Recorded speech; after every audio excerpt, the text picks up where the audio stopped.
Hello friends, welcome to my channel, and this is Santosh sir, and all of you are waiting for the suggestions for this particular June examination, and we will start with this MCO 01 Organizational Theory and Behavior, and let's see what questions that you can expect to get in these exams. In fact, MCO 01 I have a lot of videos previously uploaded, so you should also watch them, and these are just my suggestions. So your self preparation should be there. You just can't depend on the suggestions of others, right? So anyway, I'm sure that these suggestions will help you in your preparation, that is sure. Okay, so there are 20 units that we will cover in the multiple videos. So let's start with Unit 1. Unit 1 is on organizational theory and behavior. And in this unit, you should revise this. You should know about what is organization. I told you many times also. And the next one is the important one is main features of the organization. Now this is important. I have also marked it here. IMP, important, right? So when we talk about the features of an organization, we generally can define this in four of these points, like division of work. The work is divided, and then departmentation, that means the work is allotted or assigned to different departments, and then duties and responsibilities are delegated, that means assignment of duties, and then reporting. So these four things you can mention in the features of an organization. Apart from that, there are a lot of other features also there which you can also mention in your answer. The next important one is what is the significance of an organization. Now this question also stands very important for this June examination. Why organization is needed? What is the significance of the organization in this modern world? So here, organization helps to achieve specialization. That means each employee can be specialized in their work because work is allotted according to the talents and qualification and expertise of the employees. So that leads to specialization. Due to organization, there is a clear relationship between different departments, managers, subordinates. So each one in the organization knows about their functions, their responsibilities. Then comes effective administration. Due to organization, the managers can administer, can control their subordinates properly. So that is very important for establishing the control and to get the work timely done.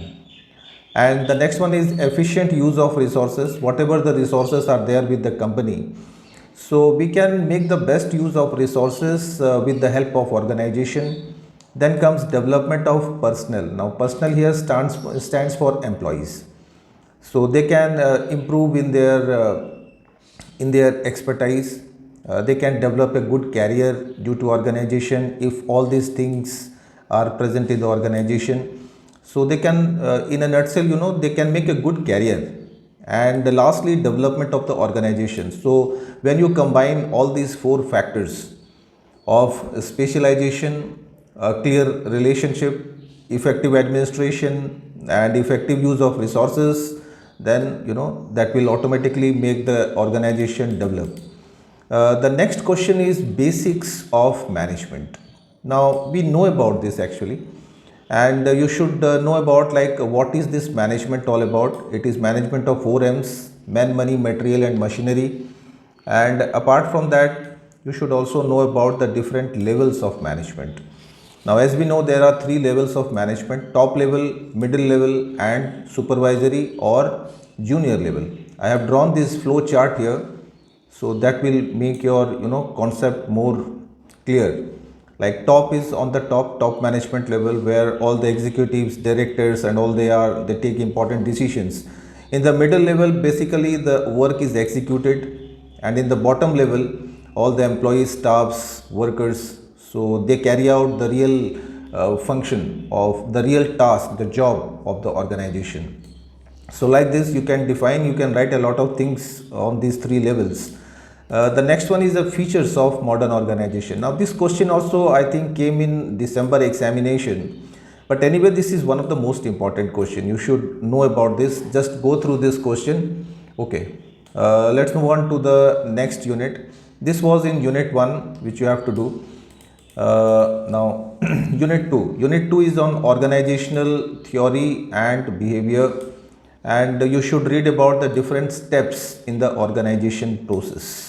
Now there are basically, as you can see here in this flow chart, that there are 5 steps in the organizational process. The first one is determining the objectives. What are the objectives of the organization, what it wants to achieve actually, and then grouping the activities accordingly. The work is divided, groups classified, and then the work is allotted to different departments, different workers. Then relationship is developed, that means authority and responsibility is established in the organization. Everyone knows like what he has to do, right? And then integrating stands for all controlling activities and coordinating activities. So all this particular activity is done by the supervisor or the leader of the group. So like this you can explain these points. The next important question that you should revise is bureaucracy theory. Now there are different theories of organization. I have picked out some of the important theories which you might get in the exams, but that doesn't mean that you will leave out all the other theories. Go through the theories, no problem with that. Now this bureaucracy theory was developed by Max Weber, and it is defined as a system of organization in which the roles, tasks and relationships among the positions are clearly defined and controlled according to the strict rules and regulations. So basically, you should concentrate on the definition, from where you can get a lot of things like processes, characteristics, functions, right? So definition is a very important thing to make your concept clear. So bureaucracy stands for strict rules and regulations, and they believe in work, right? So like in case of military, do or die, so something like that. And these are few important reasons for which bureaucracy is followed all over the world. Basically bureaucracy is almost indispensable for running an organization despite its evil for the growth of an organization. Because friends, where there is no discipline, there cannot be a good work. बिना discipline के अच्छे से काम कभी नहीं हो सकता. तो ये ब्यूरोक्रेसी चाहिए, for it may be modern age or old age, it doesn't matter, but bureaucracy is important for the growth and development of an organization. Then rapid development of the modern technology, for which you have to make a lot of changes in the organizations, for which you need bureaucracy. Then rise of capitalism raises demand for a well organized organization, because bureaucracy में एक अच्छी organisation तैयार कर सकते हैं हम लोग, अच्छी well disciplined, well maintained organisation. तो ये जो वर्ल्ड है, like today's world is a capitalistic world and everybody is running after money. So here bureaucracy is the importance of bureaucracy is growing day by day. Now these are the features और characteristics, principles of bureaucracy theory. The first one is division of labor and specialization. The labor should be divided according to their potential, their talents, their qualification, their expertise. Then there is hierarchy, that means top, middle and lower level, and all the other positions are framed in the organization. So that is hierarchy. Okay, then there are strict rules and regulations in the organization which everybody has to follow. And then there is rationality in the decision making. Everybody works with not with heart, but they work with mind. That is important. That is rationality. You should think about the practicability side. Your mind should be practical in rationality. So that is important. Then there is no room for impersonality. That means all the workers are same. There are no chances of favoritism, right? So ये बहुत important characteristic है. And then there is neutrality. All the employees are same in the eyes of the management, and who perform well is rewarded. So like this you can write. Then there are few criticism of bureaucracy, like it is a very rigid system. It is very hard to change. Strict rules and regulations are there, like in military organization. And about applicability, it is hard to find applicability, like it is very difficult. It is suitable only for large organization and not for small organizations. So that is where the scope of bureaucracy is limited. Then impersonality, there is no place for human emotions and social welfare. Then there is concentration of power at the top level of management, so they take all the decisions, they do not consult the employees, workers, and there are very strict rules to be followed. So that makes it a little bit unfriendly type of organization, where work is god, work is all. And then cost here, usually it takes more time to take decisions due to the rigidity of the rules, and that creates a very rigid environment in the organization.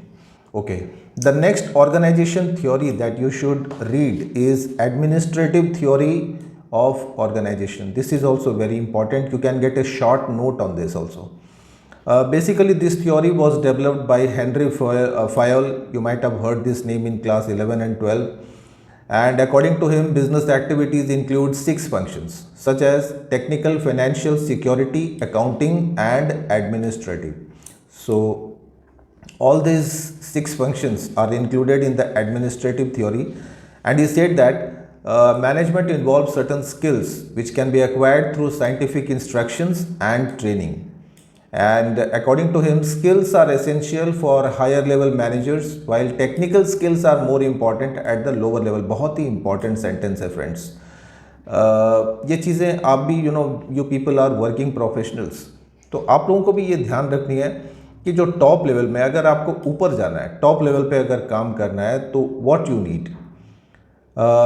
Need, administrative skills, क्योंकि administrative theory है.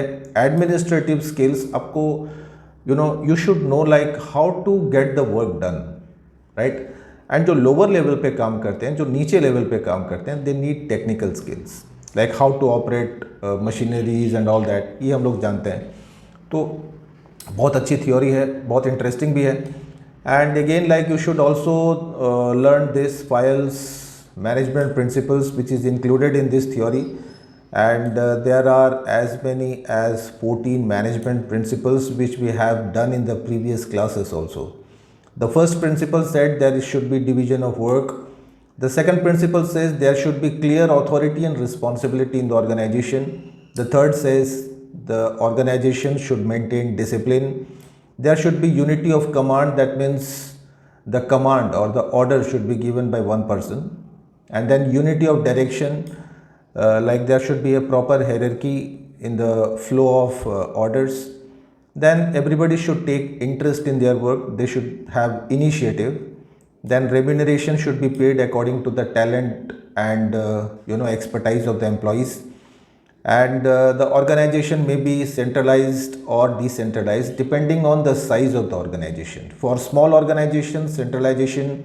For big organization, decentralization should be adopted. Then scalar chain. Scalar chain stands for like always the order should flow from top to bottom and not from bottom to top, right. So these things are included in scalar chain. And then order, like there should be proper order of the men, equipments and all that, so that the work is done in time without any confusion. Then equity, like equity stands for equal. All the employees are equal. There is no room for favoritism. There should be stability in the organization. The people should not change their jobs. And initiative, like the workers should take initiative, even managers also. And spirit de corps, that means they should work with proper team spirit. So like this, you can expand all these points if you get a question. Simple one. So the next theory that you should revise is scientific management theory. As the name implies, scientific. So scientific, this theory was developed by F.W. Taylor, and basically it depends on the principles of scientific management, right. And let's see like first of all, let's see like what Taylor said about scientific management.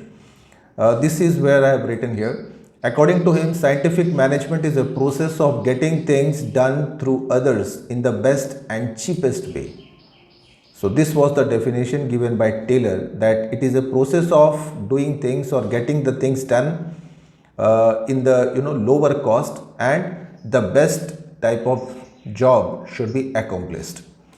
And these are the 4 principles of Taylor's scientific management. Science, not the rule of thumb, right? That means science should replace the rule of thumb. Maximum result can be achieved through scientific study and analysis, and rule of thumb means old method of management. So that should be avoided, okay, which was do or die. So now that should be replaced by science, not the thumb rule.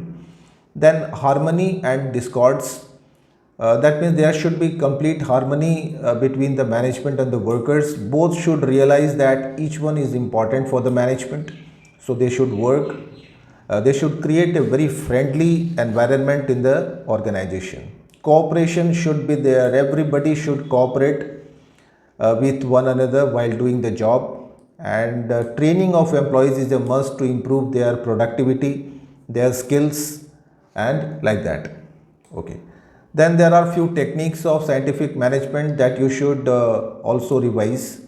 There are 4 techniques: method study, motion study, time study, fatigue study, and differential piece wage system. So these are all the the components of scientific management. Method study stands for like what is the best possible way to do the work, and motion study refers to the movement while doing the work. So we should arrange all the equipments and people in proper way, in proper order, so that the work can be done easily. Then time studies, like every work should be completed within a particular frame of time. There should be a standard time to complete the job, right? Then fatigue study, while doing routinious work, एक repetitive work जब हम लोग करते हैं तो we feel tired, mentally retarded. तो that is fatigue study, तो इसको भी समझना है यहाँ पे. And differential piece wage system में होता है like the more efficient employee should be rewarded. ये मतलब बहुत ही अच्छी चीज़ है. And that also send a signal to the unproductive workers to improve their performance. And there are few merits and limitations of this scientific management. Let's see the advantages first. It helps to promote specialisation. Okay, that is fine. Best use of available resources, that can be understood. It is highly rational approach. It is quite rational because it is more scientific. It gives more importance to scientific theories, and it helps to improve efficiency and productivity of the employees. It saves time, energy, and money of the organization also. And a few limitations are there, like no importance is given to social and psychological aspect of work environment. Social aspect होता है जहाँ पे employee friendship करता है, जहाँ पे एक तरीके का उसका ब्रेन वॉशिंग होती है, राइट? तो ये चीज़ यहाँ पे एब्सेंट है. And there is no way to measure the wages and efficiency of the employees which in this theory they have assumed. And workers are motivated by monetary rewards and not by scientific management. ये सबसे important limitation है. And workers are usually lazy and need strict supervision to increase their productivity, right? So this is like this. The next theory that you should read about is neoclassical theory of organization. Let's see few important points of this neoclassical theory. This theory was an extension of the classical theory, and it is based on the social, emotional, and psychological aspect of human beings. Now this is the most important line for this theory to define. According to this theory, an organization is a social system and its performance is affected by human efforts, and it gives importance to human behavior.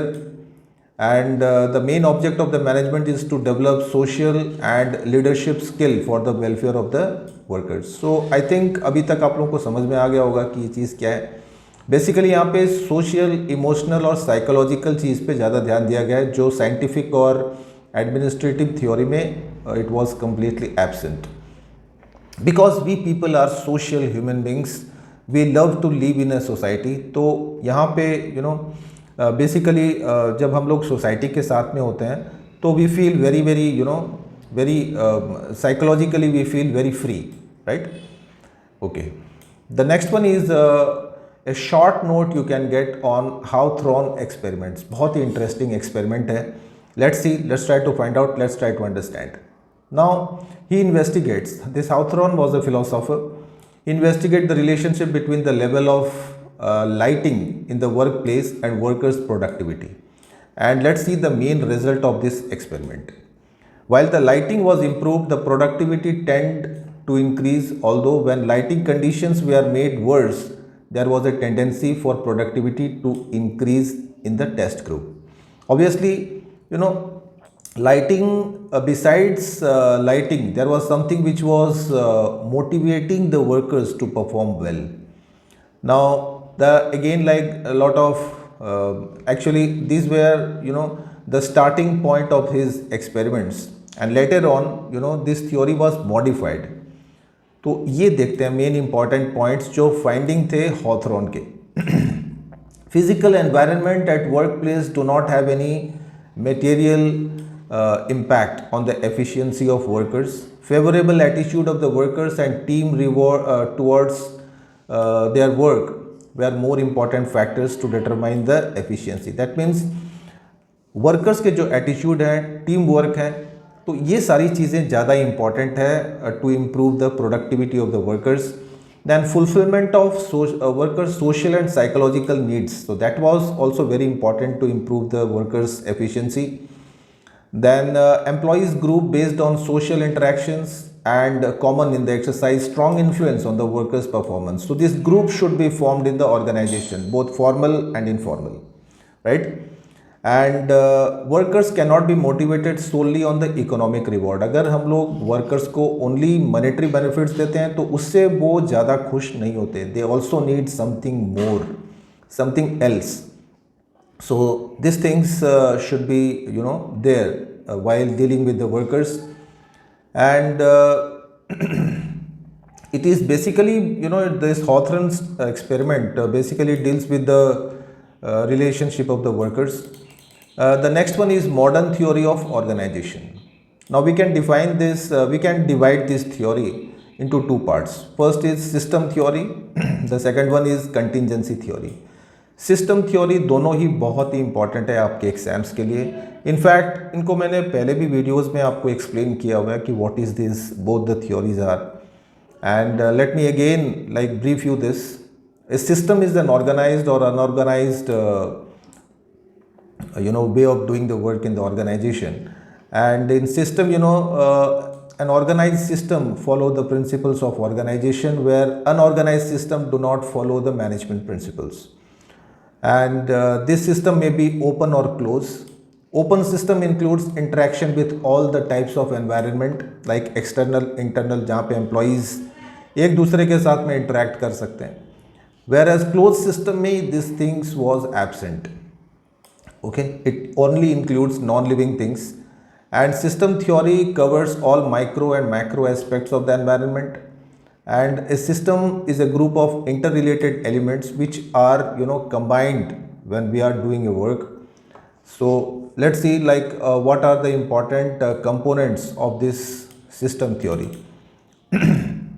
As you can see here, in this flow chart, the first one is input, where it includes all environmental factors, society, human resources, material resources like that. Then throughputs, where the transformation process takes place. That means all the human efforts are converted here, and this output is the net result of your inputs, right? So these things, these are the main elements of this theory. Okay. Now let's move on to the advantages of this theory. This theory focuses on the organization as a whole. It shows the flexibility of different elements. There is a theory of dynamic nature and can be changed. It is quite dynamic and you can change the system as and when you require. and it is based on multiple variables rather than one or two variables. So this is again a very good merit of this theory. This theory also suffers from two drawbacks. It fails to explain the whole organization system, and it only concentrates on a part of the organization system. And the second one is it does not relate systems to the subsystems. So this is again a drawback. The next theory that you should revise for this June TE examination is contingency theory. And according to this theory, there is no best way to organize a firm or to take decisions. It depends on the contingent or happening of an event. That means the organization system, the whole organization depends on the environment. And both internal and external environment, they both affect the working or performance of the organization as a whole. That is why the name comes contingency. Contingency means which is unforeseen, uncertain, right? Anything can happen. So accordingly, the organization changes its systems. And the main factors of this theory, these four factors are there. One is the size of the organization. Secondly, what type of technology the organization uses, and then leadership style and how organization adapt to the changing environment. So these are the main four factors. The next very important question is contemporary issues in the organization theory. बहुत ही important question है. Okay. Now main issues here involves impact of technology on the workers. Frequently the technology is changing. The workers have to adjust their work according to the changing technology, so that that imposes a threat, right? An issue. Then globalization. Globalization, it refers to the integration of the world economy, and there is free movement of goods, people, capital, technology. So there are a lot of dynamics going on, lot of movement, lot of changes are there. So globalization also put up a threat for the organization. Then comes organizational strategies. Then frequently the behavior of the employees, the leaders changes due to transfers or promotions, so that also create an issue. Then impact of competitors. There are rising competition in this world, and basically this competition also plays a very important role to be an issue in the organization. Then there are frequent changes in the culture of the people, mobility of the people, so like that. So you can also draw this type of chart in the organization, like as I have drawn here. The first one was technology, the second one was globalization, third one organizational strategies, then there were behavioral changes, then there was competition problem, culture problem, and mobility of the people. So like this you can focus on these 7 issues, contemporary issues in the organization. Let's move on to unit 3, organization structure. And here you should revise about what is organization structure and its significance. Like significance में आप लिख सकते हैं clear cut authority and relationship, जो हम लोगों ने अभी मतलब previous chapters में भी मैंने आपको explain किया है. तो more or less you can define these points. Let's move on to this one. This one is very important. I have also marked it here. Important question. Component of an organization structure. There are basically 4 components. First one, this division of labor. That means labor is divided. Again, delegation of authority. I have told you about this. There should be departmentation. The work or the organization should be divided into different departments and sections, and work is allotted to each department. There should be a proper head of each department, and then span of control. Now this is one new thing added here in the structure. A span of control refers to the number of employees that can work under a supervisor or manager. So there should be a maximum limit and minimum limit, right? So that the manager can effectively manage them all. Okay. The next one is you should also learn about the advantages of division of labor and their criticism, like that delegation, their limitation, advantages, so like this. Okay, let's move on to the next question. The next question is, I think this one was on span of control. I have written a lot of points in this because of the important question. And again, this question, types of organizational structures. I have drawn a beautiful flow chart here to make your concept clear. This is the flow chart, and there can be three types of organization structure. First one, functional structure. Second one, divisional structure, and third, adaptive structure. Adaptive structure is again divided into two parts, right? So we will discuss about that in the later part of this video. Functional structure, where the organization is divided according to the different functions of the organization, like manufacturing, finance, marketing, like that. Here in divisional structure, the work is divided according to the divisions, like marketing division, finance division. And in adaptive structure, again, it is divided into matrix organization and project organization. Matrix is a very complex type of organization where an individual reports to more than one boss. And in project, it is a short-term organization which undertakes a particular project, and when the project is over, the organization is dissolved or the employees go back to their respective departments. The next very important question is dimensions of organizational structure, and again there are three dimensions here. First one, this one, formalization. Second one, centralization, and then complexity. So these three dimensions of organizational structures, which was devised by Robbins. So you should know about this. Let's see what is formalization. Formalization refers to the extent to which activities, rules, procedures, instructions are specified and written in the organization.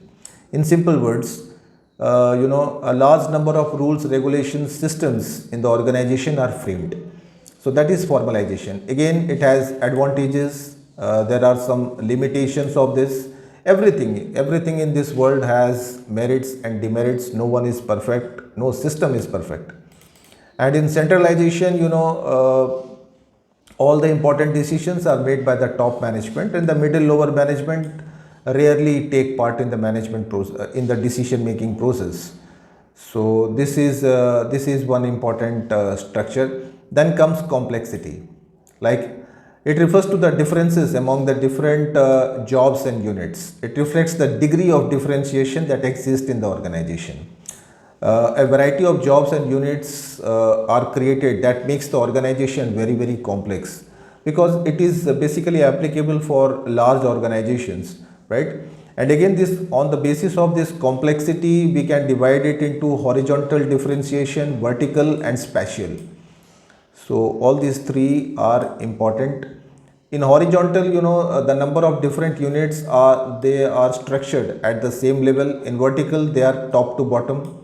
And in spatial, the degree to which the location of the units and personnel are dispersed, like they are separated, like how much they can be separated. So that comes under spatial differentiation. Then comes organizational effectiveness. You might get a short question on this, or as we know, like, effectiveness means how organization can perform well, right? Let's straight away go to its components. Now these are the main components, like which makes an organization more effective than others. Whether all employees are satisfied, whether customers are satisfied, whether the organization is running in profits, then is the organization growing in terms of profit, revenue, number of products, expansion. So when you answer all these questions, you get the effectiveness of an organization. Okay. Okay. तो यहाँ पे next question है determinants of organizational effectiveness. ये important है, right? There are four main determinants or factors which affect the effectiveness of an organization. First one, managerial policies. Like how the manager, like whatever the policies that are framed, so how they are executed, how employees, whether they are accepting the policies, rules framed by the managers or not. So that is important. Then environmental characteristics. How is the environment? Internal, external, both the type of environment, they affect the effectiveness. Then employees characteristics. How are the employees? How well they do their work, and how expert they are in their work, their attitude towards the work, their qualification, their skills. So all these can be discussed in employees characteristic. And organizational characteristic, here it refers to the organizational structure, the design, the work, the job satisfaction, the job workload, so like that. So again, like managerial policies again can be divided into strategies, leadership style, then decision making, reward system, communication. And in environmental characteristic, again, like predictability, complexity, and hostility. In employees characteristic, their goals, skills, motives, attitudes, and values, they add to the effectiveness of an organization. And when we think about organizational characteristics, we think about its structure, its technology, and its size. So friends, that's all in this video. And